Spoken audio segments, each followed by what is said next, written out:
basically the refining of one's faith, and that's central, as you've made it very clear, as have I.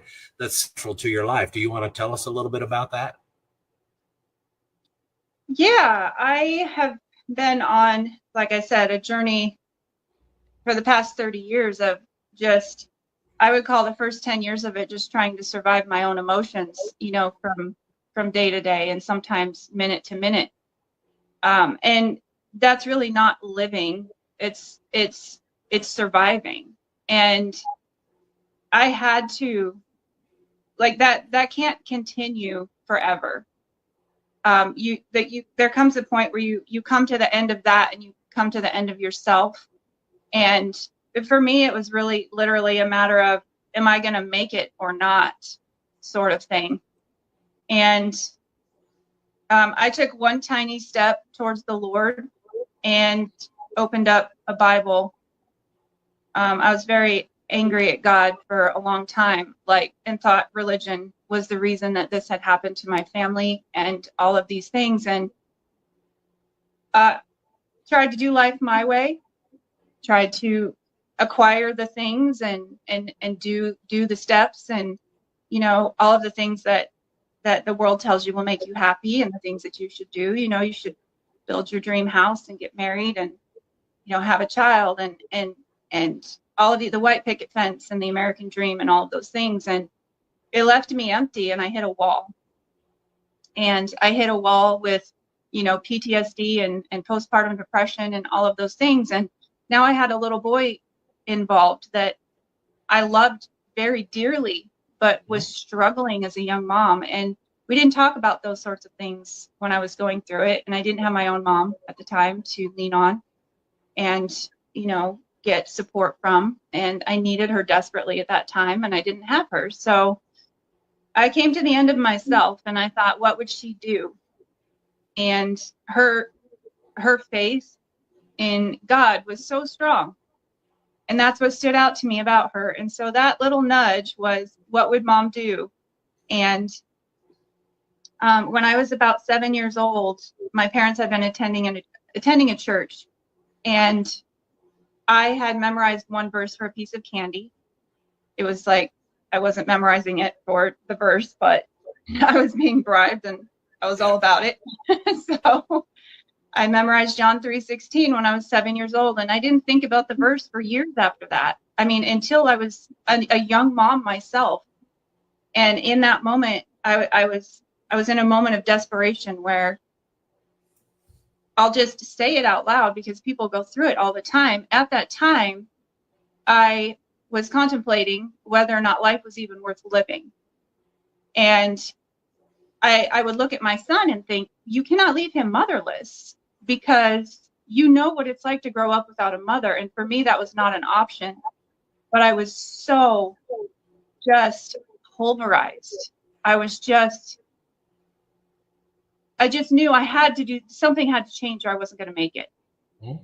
And so I thought of my mom, and I thought of her faith, and I went and I got my little Sunday school Bible out that I hadn't looked at in 20 years. And I opened it, and that verse I hadn't thought about since I was 7 years old popped into my mind. And that was the first place I went in the Bible. And Jesus rescued me. And he lifted the pain and the weight and everything I'd been carrying off of my shoulders in a second. And he breathed life into me in that moment. And I read John 3:16, for God so loved the world, he gave his only begotten son, that whosoever believes in him would not perish, but have everlasting life.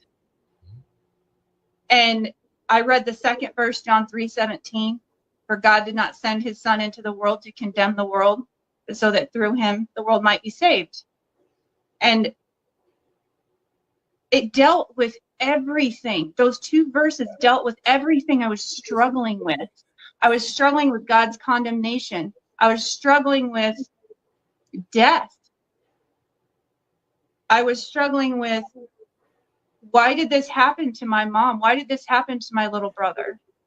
Why am I still even here? What is the purpose? What is the point of my life? Mm-hmm. And I was struggling with survivor's guilt and all of these things. I mean, not to mention all of everything that had just come down on top of our family after it happened, just heaps of shame.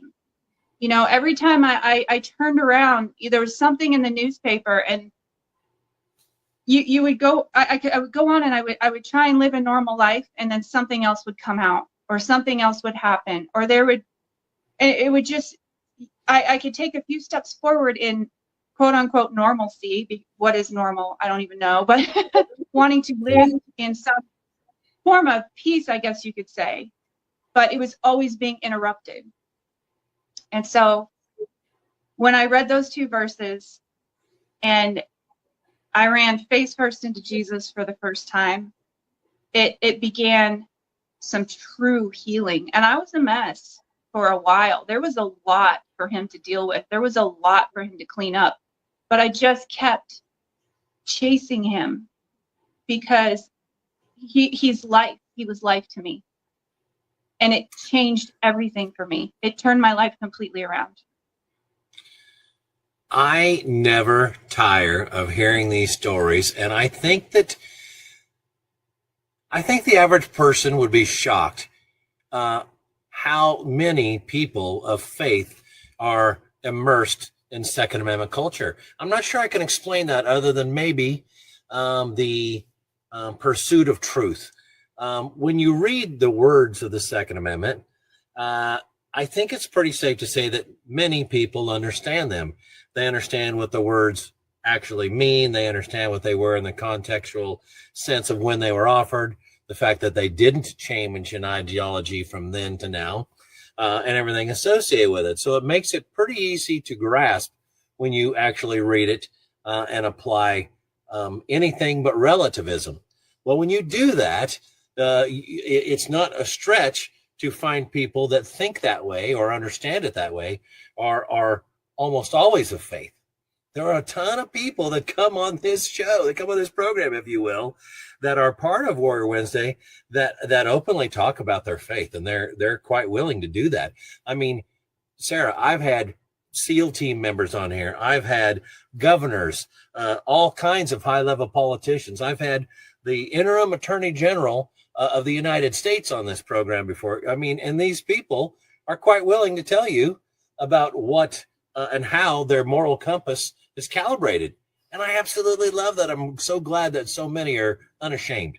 It's a breath of fresh air. And I think that that's probably a big part of why we do what we do. So I appreciate you saying, listen, I was a mess and I needed to be unmessy. And there was only one way that I was going to accomplish that. And thank goodness it came to pass. So